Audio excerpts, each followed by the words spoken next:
My life recently as a single person working and living alone here in Japan. Plus, story time kung paano ako nakarating dito. Alam niyo ba na kung para sa inyo ay ibibigay sa inyo kahit ano pang gawin nyo? Year 2018, gumraduate ako ng psychology.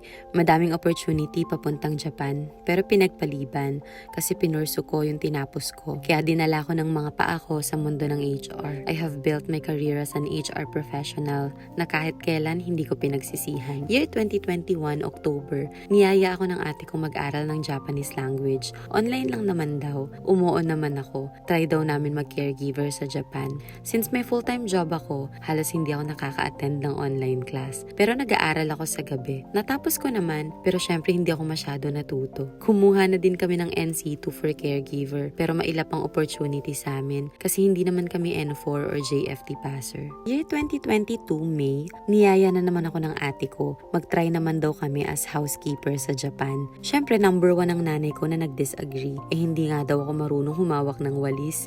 Pero gora, sumama ako sa ate ko. Ang ending, ako ang nakapasa. Ako nasabit lang naman simula umpisa. Ayoko na. Ayoko nang ituloy dahil wala naman ang ate ko na dahilan kung bakit ako nandun.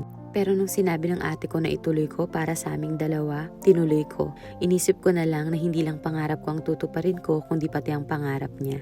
Kaya kahit galing ako sa iyak, nilaban ko yung final interview. Nakapasa naman ako. Pero pinag-isipan ko ng mabuti kung i-give up ko ba ang pagiging assistant HR supervisor para dito. Hanggang sa naisip ko ang kasabihang opportunity knock once. Kaya ginrab ko yung opportunity. Hanggang sa naging smooth ang lahat ng proseso. Training, requirements, medical, at hanggang sa nakaalis ako sa Pinas at nakarating ng Japan year 2023 January. Kaya pag may nagsasabing choice mo yan, yes, it's my choice. Choice kung lumabas sa comfort zone, mag-take ng risk, at mag-grow sa lahat ng aspeto ng buhay.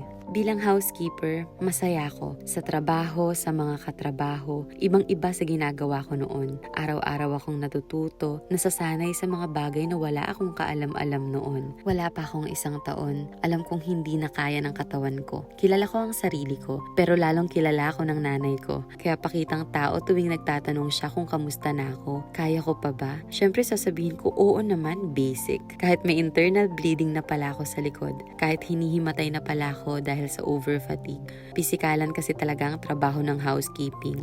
Kaya kung mahina ang katawan mo, baka hindi mo kayanin. Pero kinaya ko lahat para sa pangarap, para sa kanilang lahat. Hanggang sa naramdaman ko na malala na ang likod ko. Nagtry ako maghanap ng ibang trabaho. Dito kasi sa Japan, basta college graduate ka, pwede ka mag-apply as an English teacher. Nakailang school din siguro ako, pero palaging may problema sa huling proseso. Mahabang kwento.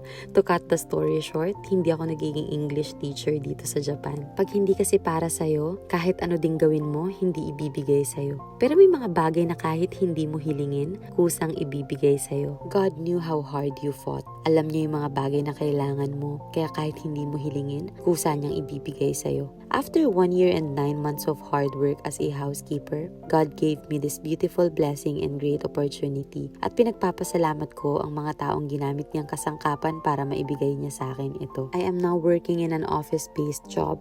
Hindi na ako pagod physically, pero syempre walang madaling trabaho. Lahat ng bagay pinaghihirapan. Pero lalaban dahil walang choice kundi magpatuloy sa buhay. Kaya kung meron kayong pinagdadaanan, huwag mawala ng pag-asa. Alam niyang mga bagay na kailangan natin. Kaya kahit hindi natin hilingin, kusa niyang ipagkakaloob sa atin. Jamata.